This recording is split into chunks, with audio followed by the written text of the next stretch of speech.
morning. We are here for the 24 hours of Kortrijk. Let's get started.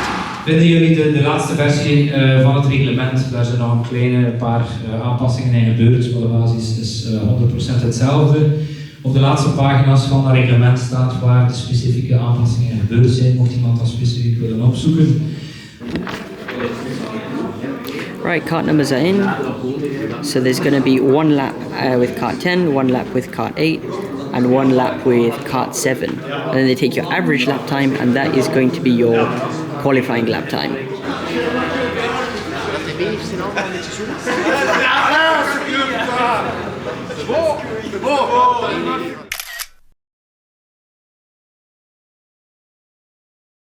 Cool, talk us through it, guys. We're with Jonathan, we're with Nicholas, and Nicholas as well. So this the start and finish is right over here. Yep. This is the first corner.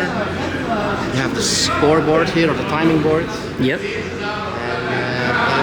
And this is already a very fast corner. Generally, this is taken with a lift. Yeah. And a late apex. There's a lot of grip in Yeah. this corner, so you lift a little. Mm-hmm.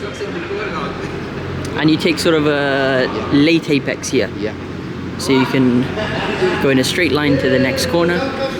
This is the part of the track where I struggle.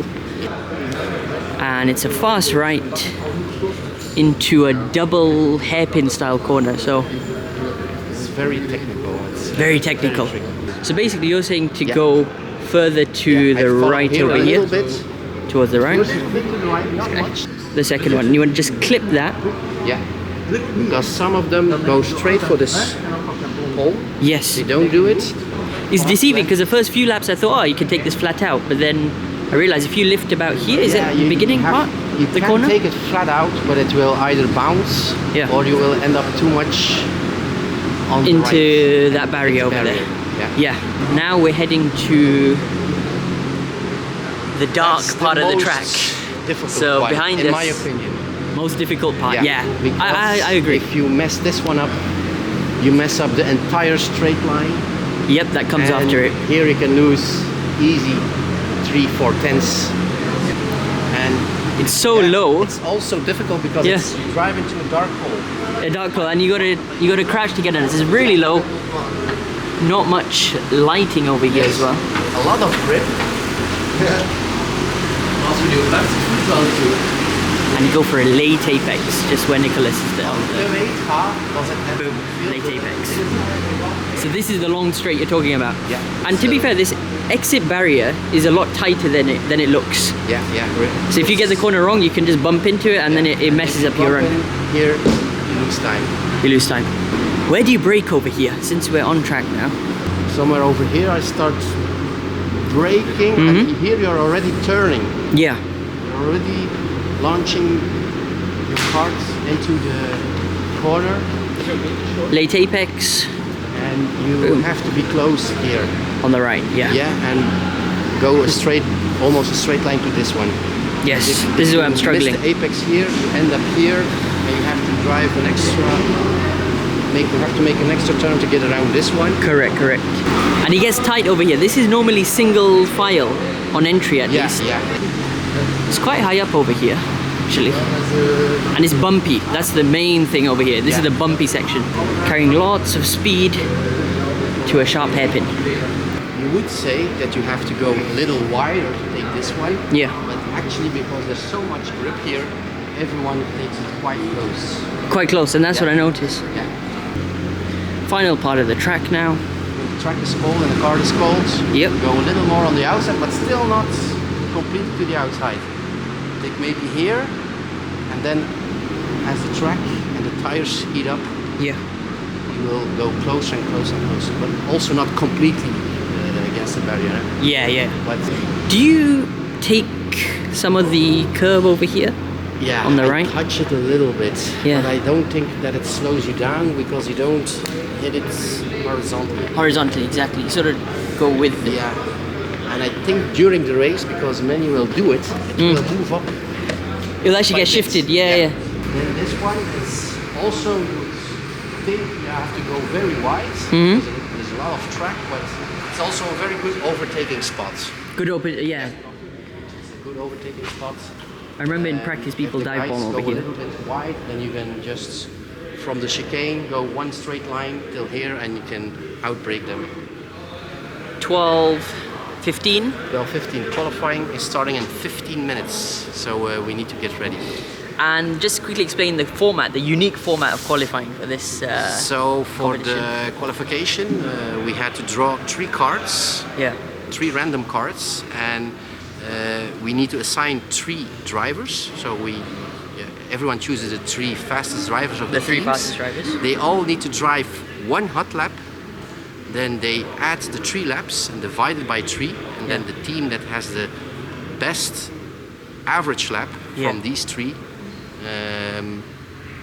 gets the pole. Gets the pole.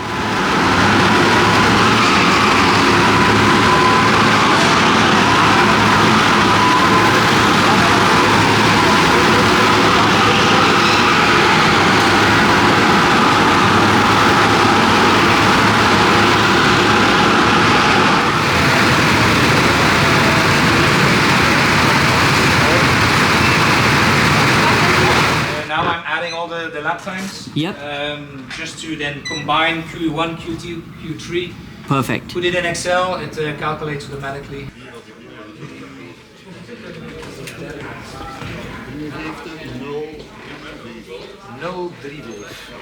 MBK Honda. You want to talk me through this this announcement? So the average of our 3 best laps put us on 8th position, Qualified P8. and we have to start with cart number 10. Kart 10. We took that in, Orient took that in Q1, right? Drove it already in qualifying.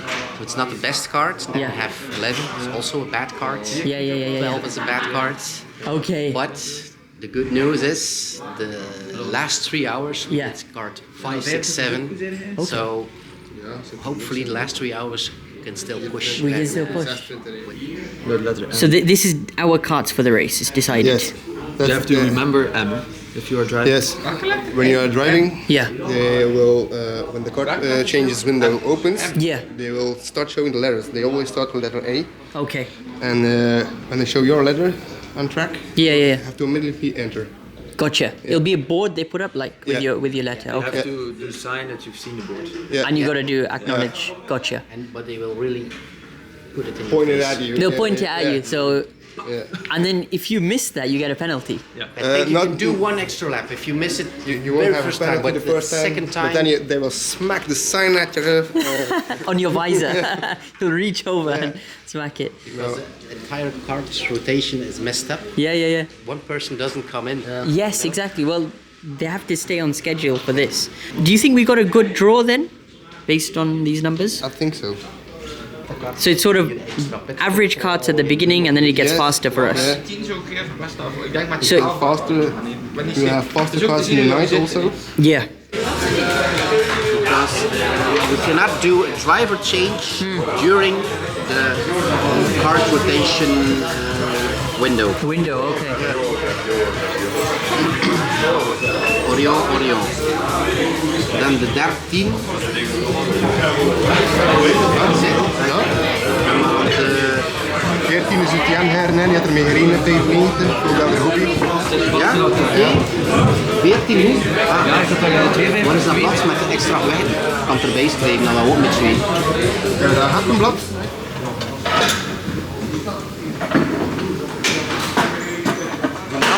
Die naam had nog nooit zo rap gereden. En dan zeggen wat is dat hier? There we go.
absolutely flying out there. He's up to P4, fastest lap of the race on the last lap. He's trying to make a move for the podium over here. So he's catching him. And he goes down the inside over here, beautiful move. And he's up to the podium places.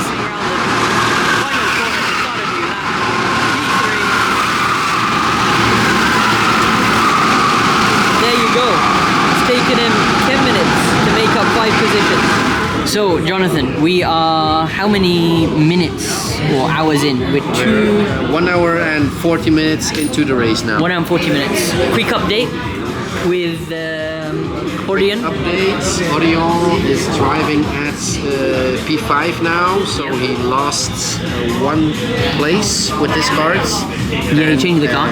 But the good news is the other guys that got our carts, and they are also in competition with us for the top spots, is Honolulu Future. And Orion did a 51.2 with it, and they hardly can get below 52. So Orion is 16 tenths faster than the other team with this cart number 10. So Orion's going to come in and Nicholas is going to take his spot. I see you're getting ready. What's your sort of mindset before you go out in a race like this? You've done qualifying, so you're sort of warmed up. How do you sort of tackle it? Making less mistakes. Yeah. Going as fast as I can. Yeah. Just that. When you come out the pit lane, for example, do you look to follow someone or? But I see who's in front or who's behind me. I don't know. Trying just advance as fast as possible. Yeah. Which cart are you going to be in? Lucky number 13. Lucky number 13. Okay. So the stint after me will be Nicolas Leroy. Yeah. And he will drive on 95 kilos. Perfect. And car 14. So the first 6 hours are just like a assessment, right? Yes. Of how everyone is. Because testing how the cars are evolving. Yeah.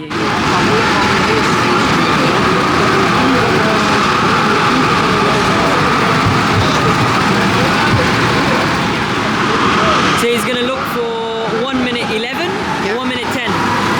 1:11, I think. 1:11, and then that should cover the minimum time, which is 75 seconds.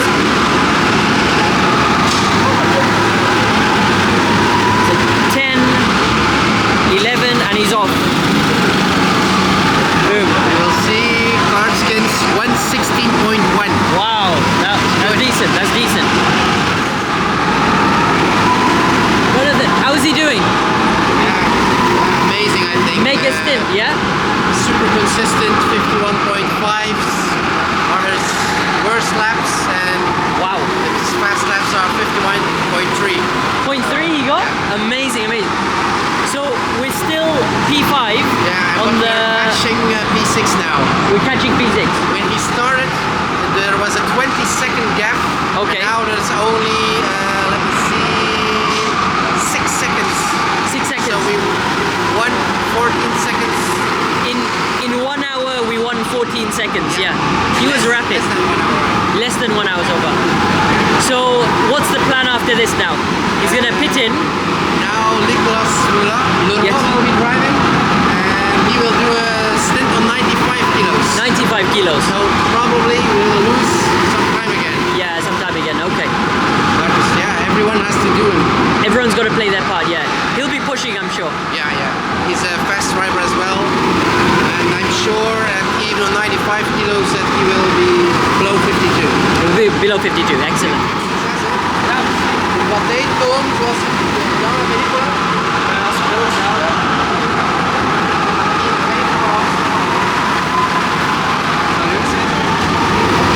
Dit stiftje allemaal weet ik niet meer. Ga je oké? Maar dat moet je voor een ander stiftje. Dat moet je even zeker. En dan kan je dat. Elegant. Weet je, dat heb je opgelegd. Kan dat nu helemaal mee? So this is Nicholas and he's getting ready for his stint in about 4 minutes. He has to be ready.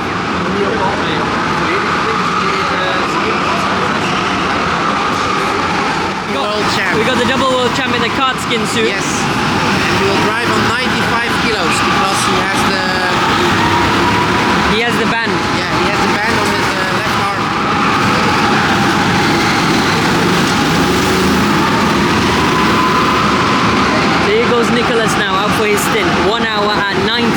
kilos. You can't really tell on his right arm, but he's got that band on it, and that signals to the officials that this is a driver on a 95 kilo stint. What a stint! What a stint! Yeah, one night. Super! Yeah. Physically, how are you feeling? Well, pretty well. Pretty well. Yeah. You need to be very easy, very comfortable because there's so many grip. You don't need to slip with the backside.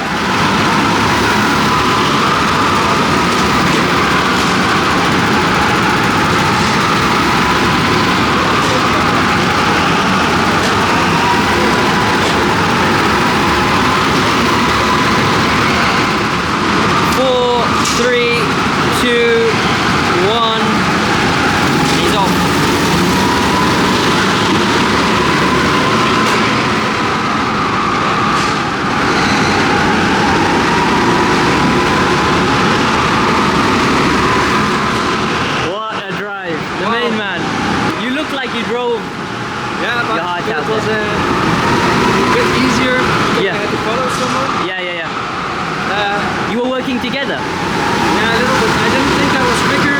Yeah. I would be in front of him. Correct. But I think it was quite good. Consistently from 51.8, you brought it all the way down. 0.7, 0.6, 0.5. And you did your best you could. How was the kart? Number 14? It was a very good kart. Yeah. Had a lot of grip in the front, okay, which I like. Alright, I'm going for my first stint now. We are currently P5, a second behind P4. So we just need to get out there, get into the groove of things, and then push for consistent timings. Now in case you're wondering, throughout the race I was wearing this really cool looking kart skin suit. It's the fastest karting suit in the world, and at this specific indoor track, it's proven to be 1/10 faster than a typical karting suit. Now, I'm going to do an experiment soon at my local outdoor karting track, comparing a kart skin suit to my normal karting suit and seeing which one will give me a faster lap time. So going back to my stint now, I weigh 65 kilos with all my equipment on, and the minimum weight is 85 kilos for this race. So we had to add 20 kilos of lead into the kart seat, and you can see this is the sort of setup that we've got. We roll sheets of lead out, and because it's very malleable, you can then place it into the kart seat, and on top of that you put in another kart seat. When you sit onto it, the lead takes a mold of the kart seat, and essentially you've got 20 kilos right under your backside, so everything is very well balanced, as opposed to putting it on the left hand side of the kart where the ballast weight holder is, and that completely messes up your balance, as we've proven in this experiment video. Now the minimum pit stop time is 1 minute and 15 seconds or 75 seconds, and this is automatically starts recording as soon as the driver of your team enters the pit lane. Then your time is shown and displayed on the big TV screen, so you're aware of how much time is left. You then got to pull your kart up to this yellow and black line, keep your front wheels in between that, and just sit still and patient until it reaches about 1 minute and 11 seconds on the timer for your team name. The additional 4 seconds will be made up as soon as you put your foot on the gas, and then by the time you cross the pit exit line, it should show up about 1 minute 16 seconds, so you're about a second safe. Otherwise, you get below 1 minute 15, like 1 minute 14.9, then you get a 30-second penalty, so it's not worth risking that. If you want to watch the full, raw, unedited stint, you can watch it on my YouTube channel, but I'm just going to give you a quick synopsis of what happened. We took kart number 16, and to be fair, 16 was a fairly quick kart. What I didn't expect as soon as I got on track is the amount of grip that was there. Remember, this is about hour 8 into the race. So there's so much rubber being laid down, and compared to training which we did the night before, there was a huge night and day difference between the grip. So what this means is you've got to be very smooth with your driving. Now immediately within the first 2-3 laps, you need to identify what type of kart you've got. And for me, I felt 16 was very quick on the straights, and it had good handling when I turned to the left, but unfortunately to the right there was a lot of understeer, so I had to turn the steering wheel a lot more just to get the kart turned for right hand turns. So especially like the first sector, you got the technical first right, and then also notably the hairpin turn just under the bridge, and the final sector you got that quick right-left chicane. But the point of identifying is so you can try different techniques. So immediately I knew for the right-hand turns I'd either have to turn my steering wheel a lot earlier or be a bit more aggressive with that. The moment you start getting into negative thoughts, oh my kart is bad, oh I've got understeer, it becomes detrimental to you, and that's certainly not the mindset you want to adopt at the start of your stint. So other things that I'm looking for are other drivers on track. There's going to be some quick drivers who will close on you very quickly and they'll lap you. It's your responsibility not to hold them up and to let them through in a safe spot where you don't lose time, they don't lose time, and use this to your advantage because they're quicker than you, so follow their lines as best you can. On the other hand, when it comes to lapping drivers yourself, this can act as motivation, because obviously there's a target in front, you're catching the kart in front, it forces you to keep your concentration and focus, and essentially prepare an overtake. Generally, the lap traffic were very respectable, and they were very aware whenever I used to close in behind them, so they'd peek over their shoulder, they'd know a quick driver is behind, and they'd actually wave me through. Now the most important thing you need to establish in your stint is consistency. You want to drive each lap as similar as possible and within a tenth or two of each other. Honestly, I did struggle a bit with that because some of my laps were a 51.5, and then it'd be a 51.0, then it'd be a 50.8, and then it'd be back at 51.5. So I wasn't establishing a very consistent pace, and this actually lost me time during my stint. Also, you might make small mistakes during some corners, and you don't want to let that get the better of you. I remember the first couple of times I made mistakes, I'd really be frustrated and shaking my head, banging the steering wheel.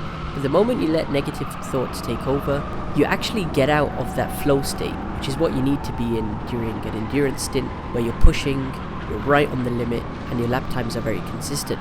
Now for me to know when my stint is going to end and when I have to come into the pit lane, a bright white light will turn on at the pit lane entry, and that signals that it's time for kart rotation.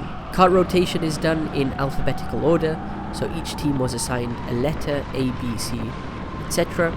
We were letter M, so we're sort of in the mid-pack. We have an extra sort of 15 minutes after each hour starts until the letter M will come up.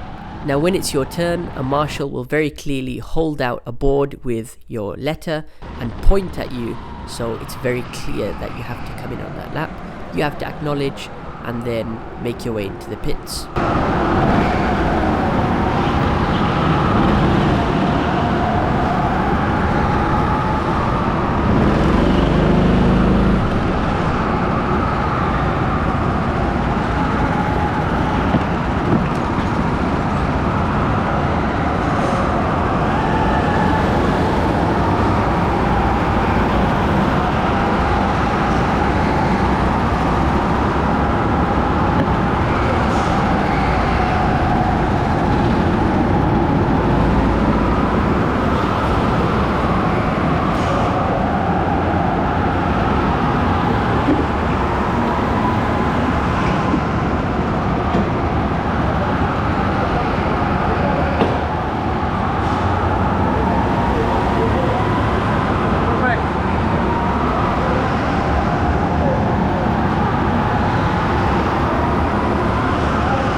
So that's it.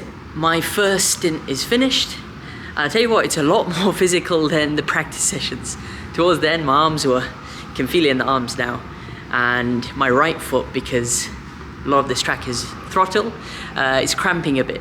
But that's just the physicality, that's just the adrenaline, extra adrenaline that pushes in when you do a stint like that in a competition compared to training where it's obviously less pressure. What am I happy about? I'm happy I got a 50.8. which is my fastest time so far. What do I need to work on? Consistency. That's the main game, and name of the game in endurance racing is you need to do each lap as similar as possible. So I'm gonna rest now. I've got about five or so hours as my teammates take over and do their stints. So I'll probably catch maybe even a quick nap now, as it's coming on to about 9 o'clock or so. So I'll catch you guys after.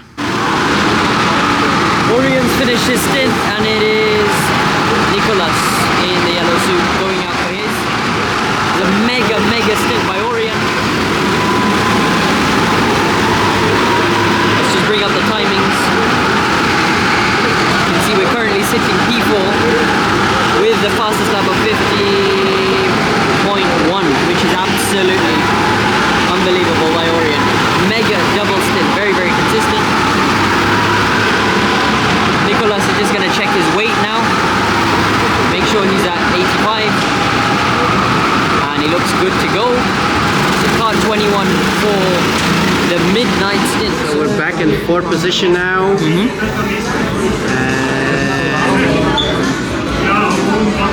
We're one lap ahead of P5, so that's good. Really? Okay. And around one rank to P3. So, but we are closing in on them.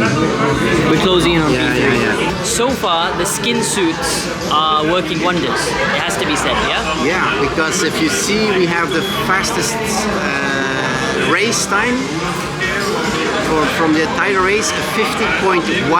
Yeah. And if you see the second fastest lap, Yeah. it's only a 50.4. So it's we're 3/10 faster at this moment than any other team. And the top teams have very good drivers. Yeah, sure. The other, like Blue Star One, is a team full of world champions. So. For us, it's because we're not all at the same pace, we couldn't sustain it, but we're doing the best with what we got. It's sort of damage limitation. Yeah. We all got a part to play. Even if we're not on the pace, we got to push in our stints. Yeah. So that's the mindset for sort of midnight until sunrise, you think, the next 6 hours? Yeah. How difficult does it get during this time? Because this is normally when your body gets tired, and it's just 12 a.m. till morning. How do you advise people to get through? I advise everyone, if you can get some rest, do it. Even if it's only 1 hour, do it. Go to the car, take a nap in the car, or stay awake.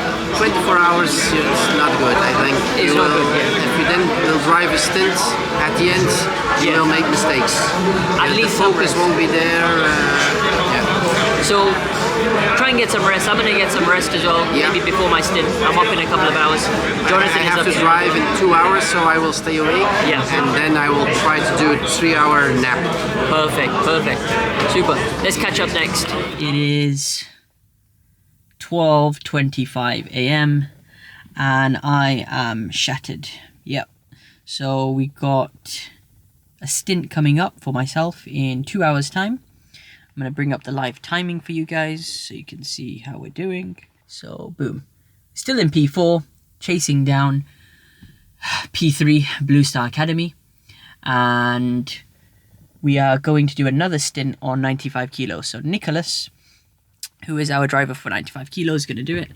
I am going to go on after Jonathan. So, it's Nicholas at 95, then Jonathan at 85, and then it's going to be me. So I got 2 hours to be at the track, which means I am going to have very nice sleep in Jonathan's van, because this is life on a 24-hour race. You got to get some nap, you got to get some sleep when you can. Quick nap here and there will do you a world of good and just revitalize me for the stint ahead. So let me get to sleep and catch you guys when I wake up. Well, we've just woken up, and unfortunately, it's just one of those times where, you know, when you're just nodding off, and then it's time to wake up.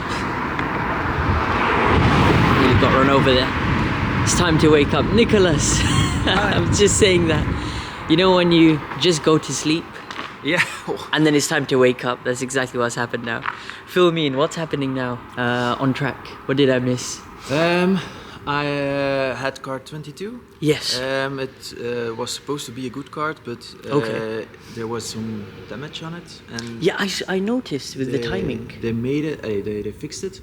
Okay. But the kart turned out to be bad. Bad, yeah, because you were about half a second off your normal timings. Yeah, it was Consistently. I think I had a 58, a 50.8. Yeah. Now Honolulu has a kart, and they are 51.2. Yeah. So it wasn't consistent. bad compared to them, but still too bad to have it on 95 kilograms. Gotcha. Then Jonathan, he took over, right? Yeah. He's currently driving. Yeah. We are still P5, and then I'm on after him, right? How long does he have left? I think 50 minutes. 50 minutes, yeah. 50 minutes left. 50, Cool. Yeah. 40, 50. So I'm gonna basically just try and wake up now, warm up, and then take over for the stint. Yeah. So 79 laps later, my second stint is done, and we're still in P6.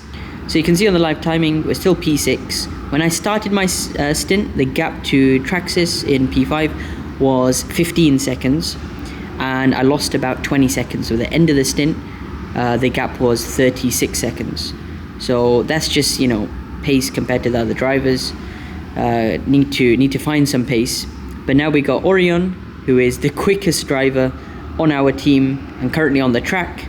He's posted a 49.9. No, not 49.9. A 49.8, which was his fastest lap. So he's absolutely flying at the moment. And as I said, only about 20 minutes ago, half an hour ago, the gap was at 36 seconds. He's put nearly 13 seconds into Traxxas already. So obviously we prioritize the faster drivers, so that's why he's going to double stint. Now what I love about this timing system is you can see every single lap that your team has completed. So straight off the bat, this is where my stint started on 953, lap 953, and you can see coming out the pits I decided to just step on the gas a bit early, and we finished it in 1 minute 15.3 across the timing line. Now remember, the cutoff is 1 minute 15.0, so that extra risk, I really put it down to 0.3 of a second there, so need to be careful next time. But then I ended the stint on lap 1032, so it's about 79 laps. Now let me talk you through the different laps. When we started off, there's a bit of traffic, again, new kart, getting into the groove of things. Made a couple of silly mistakes where the 51s are, because I was just trying to pass other people, and it's sort of a half-hearted move. So, I went for the inside, they closed the door, I get stuck behind them, and it compromises you. Generally though, as I'm trying to look at the timings on the first sort of 20 or so laps, we were pretty much a high 50 second lap time, so 50.5, 50.6, 0.7, and it's interesting, on 972, so the highlighted time over here, boom, that was the fastest time I've recorded so far at this track, and out of my stint, which is quite early on, 50.2. I need to watch that lap back on the GoPro footage, and then it was sort of more traffic there that we're passing, 51s, then again high 50s, so 50.5, 50.7, 50.6, brought it down to 50.3 a couple of times, and towards the end you can see I got another 50.2, where is it, over here on 996, so lap 996 I got a 50.281, and then sort of fluctuated 0.3, 0.8, 0.3, 0.6, 0.7, 0.4, 0.4, 0.3, again another 0.2, okay, at the end. So 3 times 50.2, which I'll take, because so I was trying different lines across the course of the session. As some of the faster drivers were sort of lapping me, I would follow their lines and try to incorporate some of their sort of techniques. One interesting line I tried was a wider line at one of the hairpins, and I think with that line I got 50.2 as well. let's watch the GoPro footage, let's do an analysis and see the GoPro footage. Cool, we got the setup over here. Now, the first thing I want to talk about is the time over there. 10:10, I said I'm going to put the foot down, and as we cross the pit lane, sorry, not the pit lane, the timing line, which is this white line here, it came up as 1:15.3, so we're 3/10 above the limit, so otherwise I could have got a penalty, so just got to be careful for next time. Now you can see the driver in front.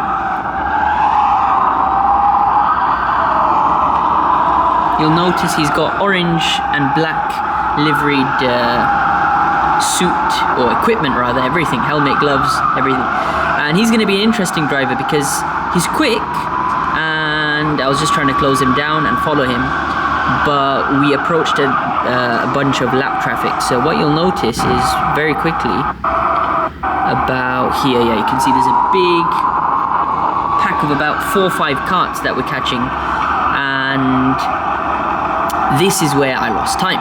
So skip ahead. You can see they're all battling in front, and again, this is just sloppiness. I go for a dive bomb over here, and it's successful on one driver. Then I get forced out to the left, lose a bit of time there. Then I get greedy. I'm like, should I go for a dive bomb over here? Again, it's sloppy because you shouldn't really go for a move on this corner, because 2 into 1 never goes. Clip the kart, lose time, and lose a position.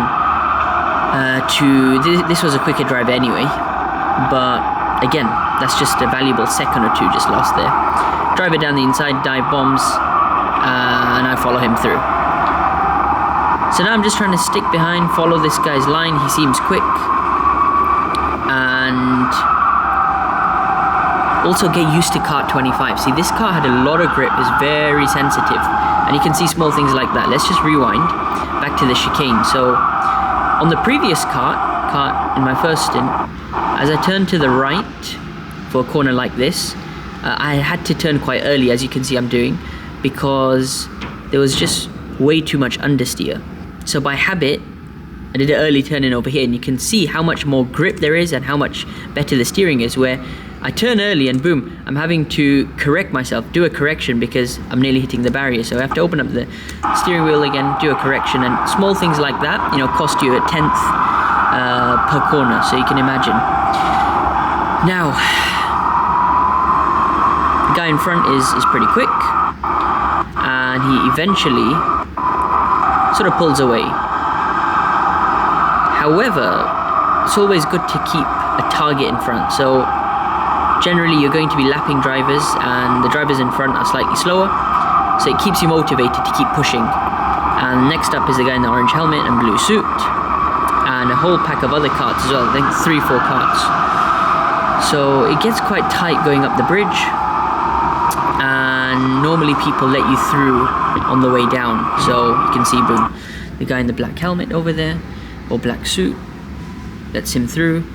I decide to try and follow him, and that was successful. Okay, I thought that wasn't going to be successful, but that was quite a well-anticipated move, because I know he's going to go down the inside, so why not just follow him? It's a bit risky because you can see it's quite far back, but in the end we make the move stick. Driver in the black suit, he was in 14 is a pretty quick kart, and let's just see where we sort of pick him off, try and get a good exit out there. He was quick, you can see in a straight line he's pulling away. And then, oh, this is one of those half-hearted moves.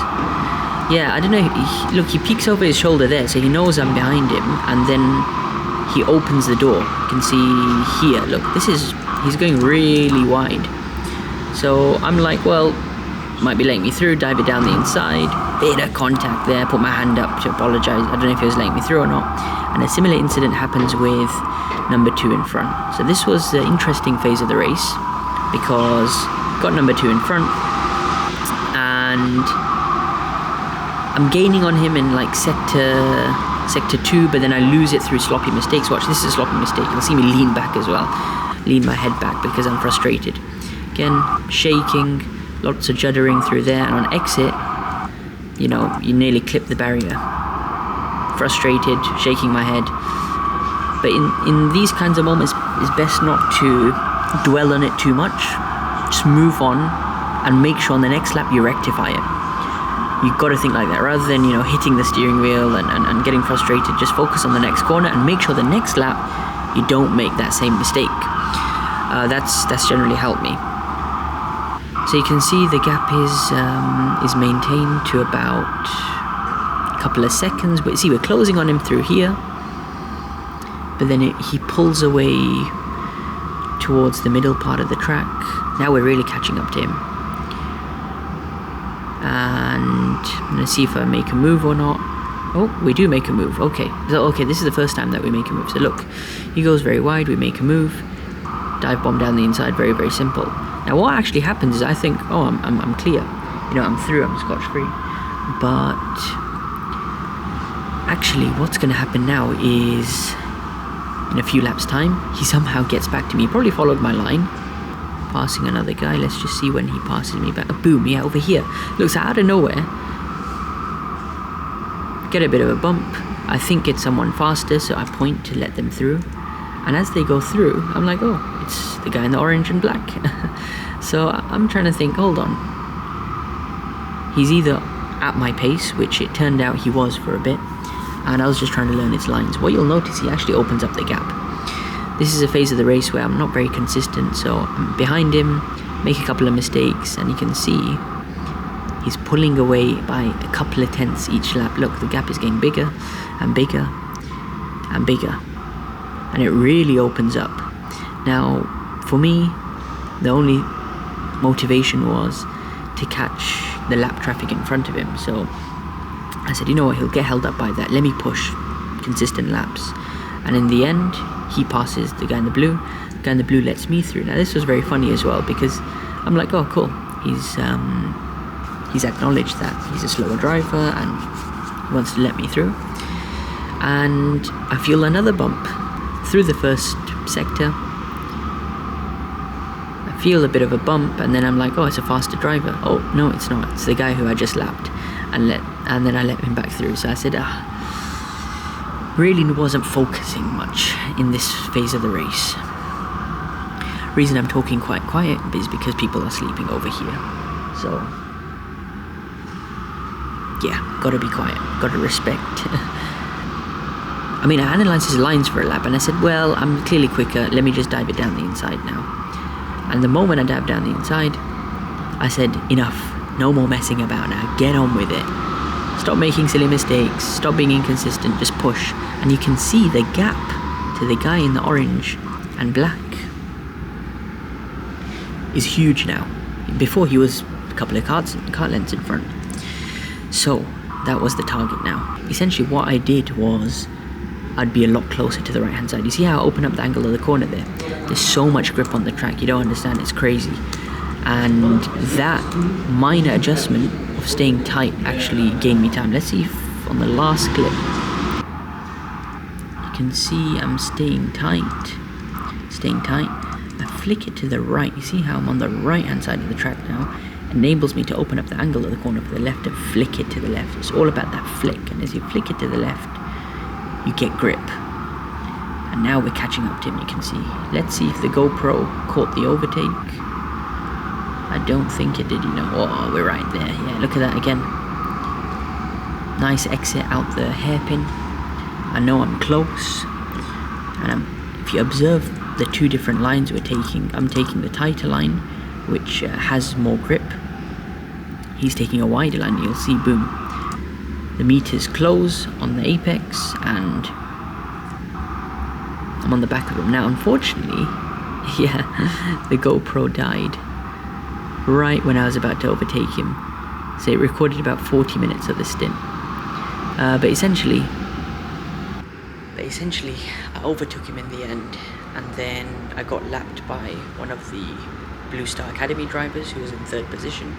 So I was following his lines, and he was taking a very interesting line, very tight for majority of the track, except for that hairpin, which is after, or just before the bridge. The hairpin before the bridge, he was taking a wide line, late apex, and that was a game changer in my opinion.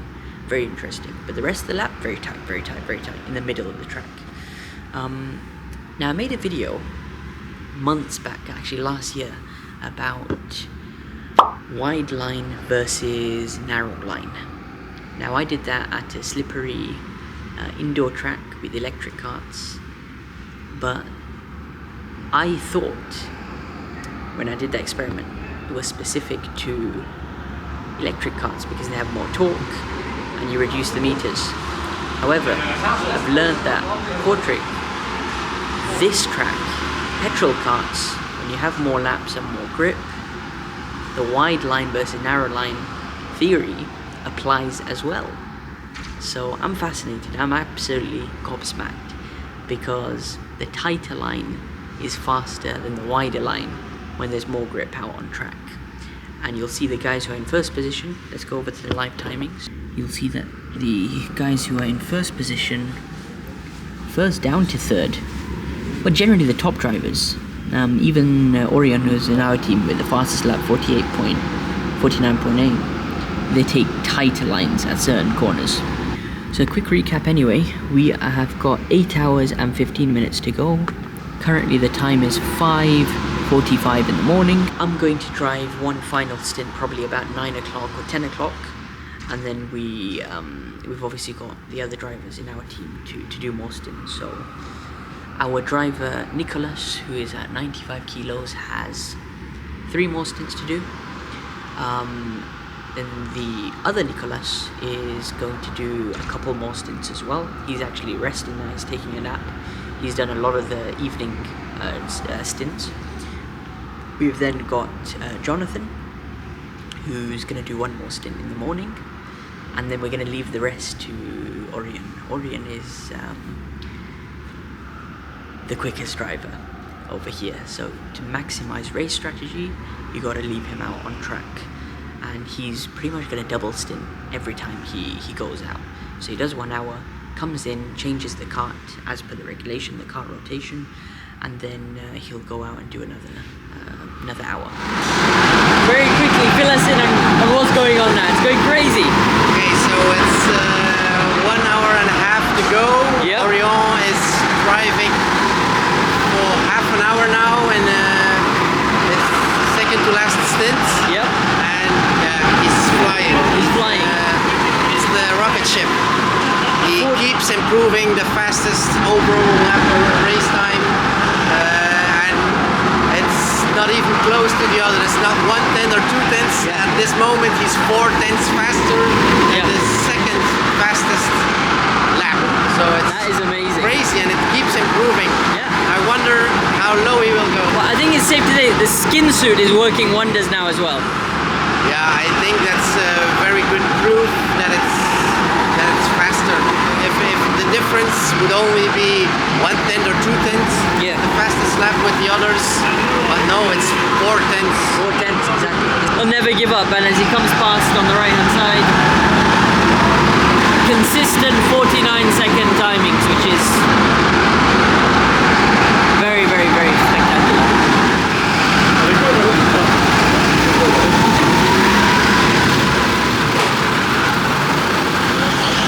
Stop.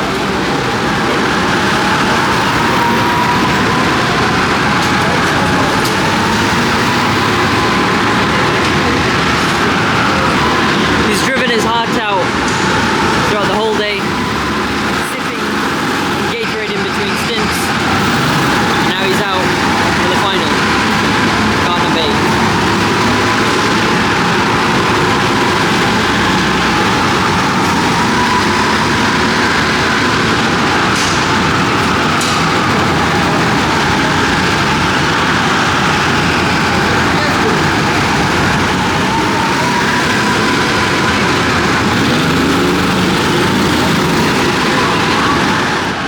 The winning team.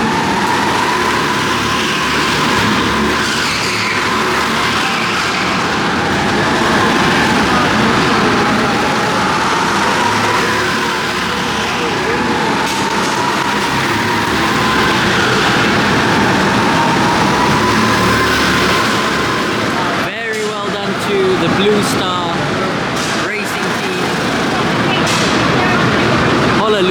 second, and Blue Star Academy for third position. Very, very well done. As they increase.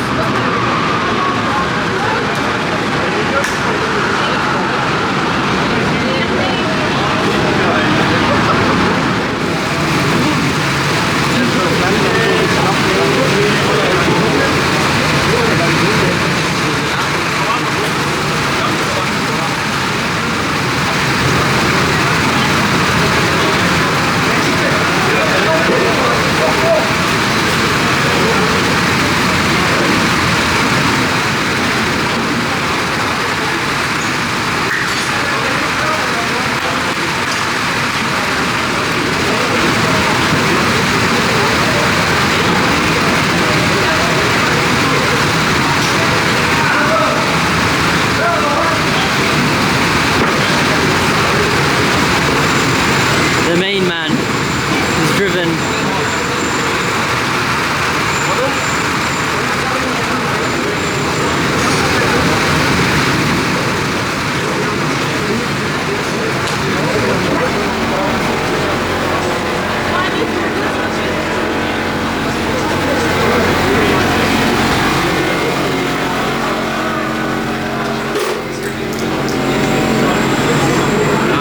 I'm here with the main man, Gregory. Yeah. The man who, have you slept in the past 24 hours? 1 hour. 1 hour. Yeah. But you are one of the organizers, so just briefly explain your role in today's awesome event that you put on. Yeah, that's now since 3 years that the owner of this track has invited us. That's me and Matthias and Jürgen to help organize this race. Yeah. Me and Matthias, we're the organizers of the Belgian National Championship. Okay. It's a big individual sprint competition. Yeah. And since 4 years we're hosting it at this track. This is the track where I learned karting back in 1999, so that's quite a while ago. I've raced here all my life, you can say. But now I'm more on the other side of things, next to the track, organizing races and like trying to put our know-how and our experience into the organization side. For trying, trying to have everyone happy. Yeah, you know, thinking of all the details which maybe frustrated us in the past. Yeah. And that we try to set up a good event for everyone. Newcomers, people who do it a lot, young kids, learning their skills, etc. So try to make it an open event for everyone, that everyone goes home satisfied, and that's our aim. And I think I think now we can say that we managed to do that again, so we're definitely really happy. How many 24-hour races have you had so far at Kortrijk? Well, this is now the third edition with this organization crew. Okay. There was like a 8-year hiatus, you say in English, I guess, that we didn't have any. But back in the day, there was a yearly 24-hour race, but it was another time. I mean, minimum weight didn't exist, so it wasn't applied. So it was a different kind of racing back then, and I remember those times that it was frustrating. I'm pretty tall, so the driving is the little guys who weigh 20 kilos less. That's almost impossible. But nowadays things have evolved a lot, got more professional, and it's good to contribute now to these kind of events. I felt it was a very unique event in the sense that things, number one, flowed very smoothly, and you stuck to sort of the schedule you had in your regulations. Exactly.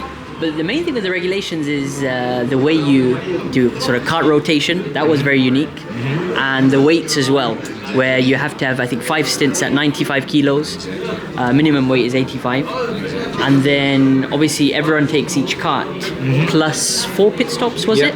Strategic pit stops, or just in case someone's too tired and you need to replace someone and not lose time overall. Correct. And I think in a 4-stroke championship where karts will be slightly, vary with performance, this is a very fair way to assess it. So how did you sort of come up with these rules? Is it just through experience? Experience. Like me and Matthias back in the day when we were driving, we knew like 15, 20 years ago, when you were taking part in a 24-hour race, you would pick one kart and stick to that kart for the entire race. And already in free practice, you would know, this weekend we have a shot at winning, podium, or it will be nothing this weekend. Right. You knew. Just in the first session. After 2 laps, you would know, like, shit. Because in those competitions you couldn't change. Yeah, you couldn't after that. change, or you had to insist like there's a mechanical problem, but Yeah, you would yeah. try and get your kart changed if it wasn't any good.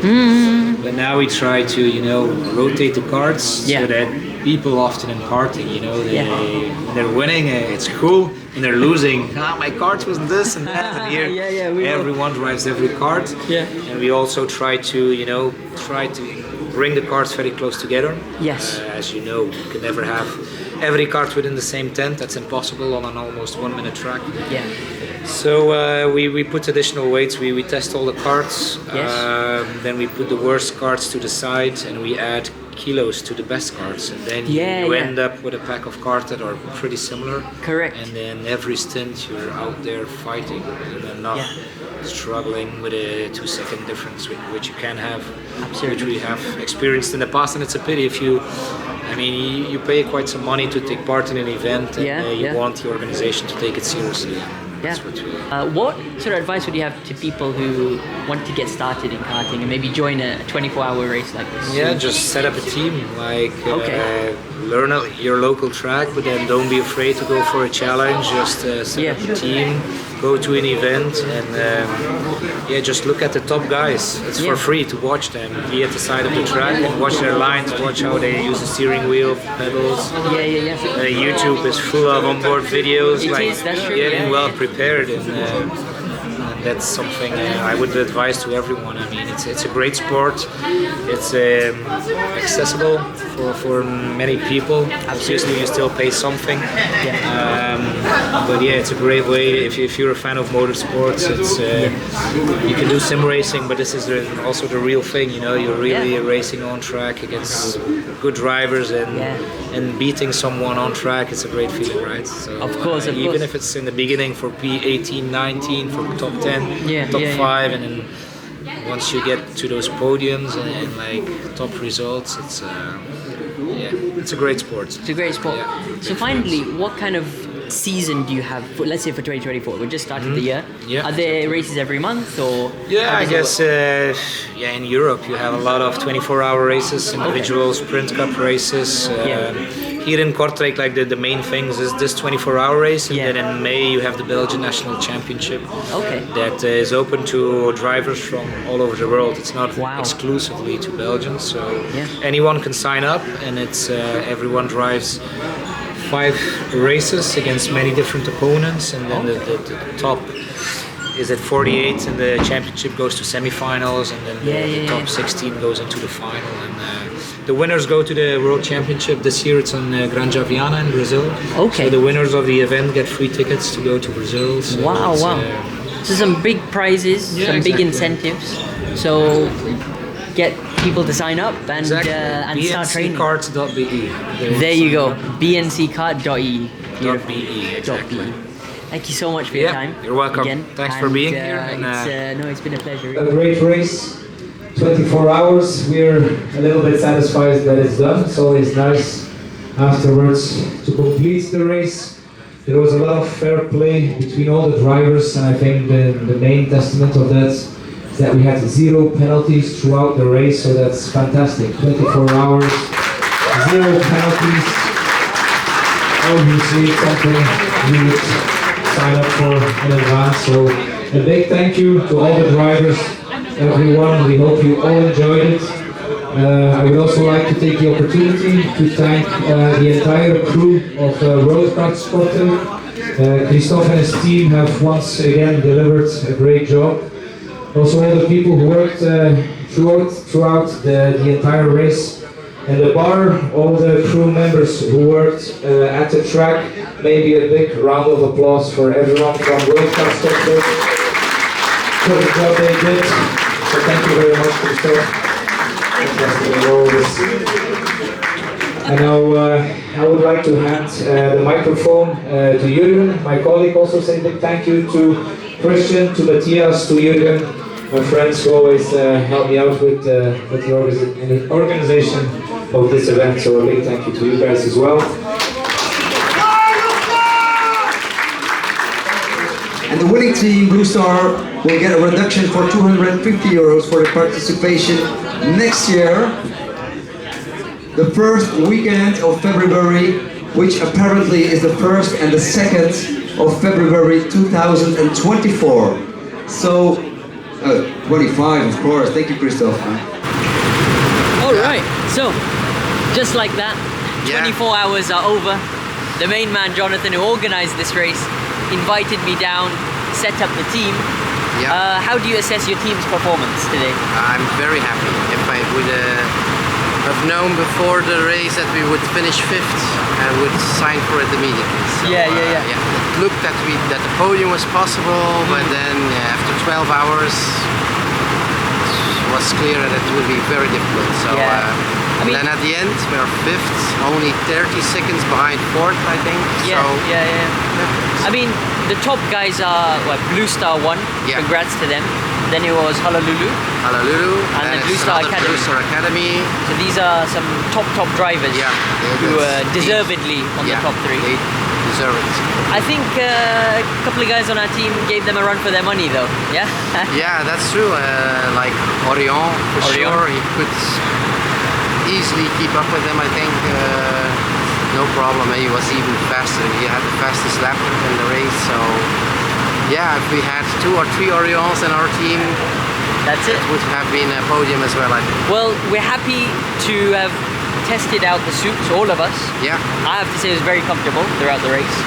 And I just wore it for many hours. Like, I didn't feel the need to take it off. And the main thing is we ended with the fastest lap time. Yeah. And that's quite substantial. Yeah. Not a bit. It's 4/10 faster than the other guys. So 49.3, which is the new track record at Kortrijk WorldKarts. Yeah. It'll probably take another year until someone can try to attempt to beat that. It will be a new track by then, so I don't think nobody will beat it. Yeah, the track changes every year, so 24 hours next year will be a completely different track. Completely different track. Yeah. Well, we had a load of fun, and it's all thanks to Jonathan. So once again, many thanks to the main man. Thank you for coming. It was a pleasure to have you here. Likewise. Yeah. Really, you made me feel at home. And your performance was to only have driven here maybe 100 laps now or 200 laps. Yeah. Most of us did thousands already here. You managed very well. So, I was pushing at my best, and I was happy that on my last